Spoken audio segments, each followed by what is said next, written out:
Conclusion du week-end de numéro 5 dans la NFL, ou si vous préférez, semaine numéro 5, et ça, on inclut le match de jeudi dernier. Et on a eu des choses intéressantes au cours de cette autre semaine d'activité dans la NFL.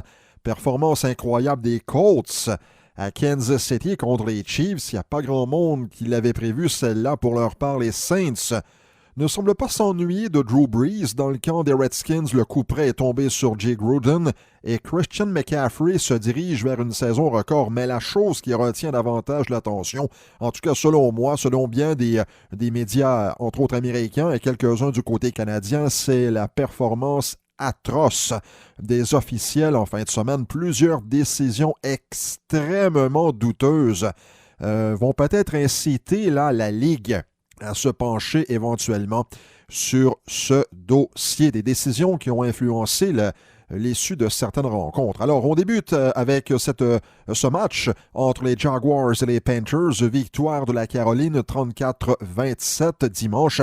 Alors, qui arrêtera Christian McCaffrey, le demi à l'attaque des Panthers, demi à l'attaque, on peut dire aussi receveur de passe, il fait un peu tout, c'est le couteau suisse de Ron Rivera. Donc, l'homme à tout faire des Panthers est allé d'une autre performance étincelante dimanche. Il a terminé le match avec 236 verges, que ce soit par la passe ou au sol, et il domine la Ligue à ce chapitre avec 866 verges déjà en 5 matchs. Kyle Allen, lui, a également très bien fait. Il remplace Cam Newton et il vient d'enregistrer une troisième victoire de suite. Pour les Jaguars, les 374 verges de Gardner Minshew n'ont pas suffi pour donner la victoire aux Jaguars. Première victoire en carrière pour Kyler Murray, gain des Cardinals de l'Arizona 26-23 contre les Bengals de Cincinnati. Murray a gagné son premier match et en surface, la performance d'Andy Dalton est intéressante. Là. 262 verges, 2 touchés, mais les Bengals ont été incapables de capitaliser dans les moments opportuns. Falcons 32, Texans 53. Donc, écoutez bien ça, la ligne offensive n'a donné aucun sac du quart. Donc, ça a été une partie de plaisir presque pour Deshaun Watson, qui a été spectaculaire. 426 verges, 5 passes de toucher. Et pour les Falcons, seuls les Dolphins ont accordé plus de points cette saison. Et là, la production offensive de Matt Ryan est très intéressante. Je crois qu'il est 2e ou 3e au niveau des gains aériens. Mais ce n'est pas suffisant. En fait, il est 3e. Il y a seulement Patrick Mahomes et Jared Goff qui ont fait mieux que lui. Mais ce n'est pas suffisant et la défensive devra se ressaisir. Sinon, le poste de Dan Quinn pourrait être en danger très, très, très prochainement. Buccaneers 24, Saints 31, Drew Brees, vous connaissez. Je fais un brin de sarcasme ici, là. Mais blague à part, là, les Saints ne s'ennuient pas vraiment du futur membre du Temple de la renommée. La troupe de Sean Payton a battu Seattle, Dallas et Tampa Bay au cours des 3 dernières semaines et menée par Teddy Bridgewater. L'attaque fonctionne à plein régime et la défensive est 6e dans la ligue pour les sacs du quart avec 16. Les Vikings ont défait les Giants de New York 28-10. Vous savez que le joueur le plus utile des Vikings après 5 matchs, ce n'est pas Kirk Cousins, c'est bel et bien Dalvin Cook. Le porteur de ballon a connu un autre match de 100 verges, 132 verges au total et a capté 6 passes pour 86 verges. Cousins a été bon là dimanche avec plus de 300 verges. Son premier match de 300 verges par la passe cette saison, mais c'est Dalvin Cook qui fait fonctionner cette attaque. À Londres, victoire des Raiders d'Oakland 24-21 contre les Bears de Chicago. Alors, Khalil Mack n'a pas eu sa revanche face à son ancienne équipe. Difficile à évaluer, là, ces Raiders. Ils ont perdu face aux Chiefs, puis contre les Vikings. Ils avaient débuté la saison avec une victoire contre les Broncos de Denver. Mais là, des gains contre les Colts et les Bears portent à croire que les Raiders sont capables du meilleur comme du pire.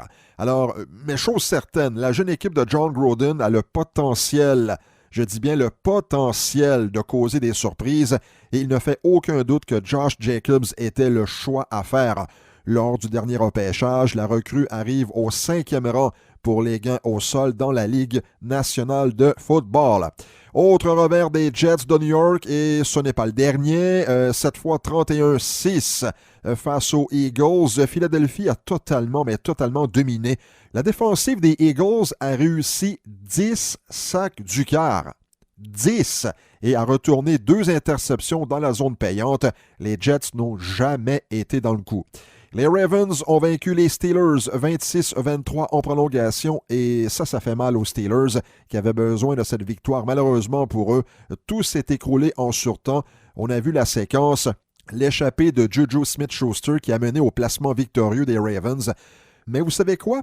En raison de la faiblesse de la division nord dans l'américaine, les Steelers, malgré une fiche de 1-4, ne sont pas tout à fait hors du tableau des séries, là.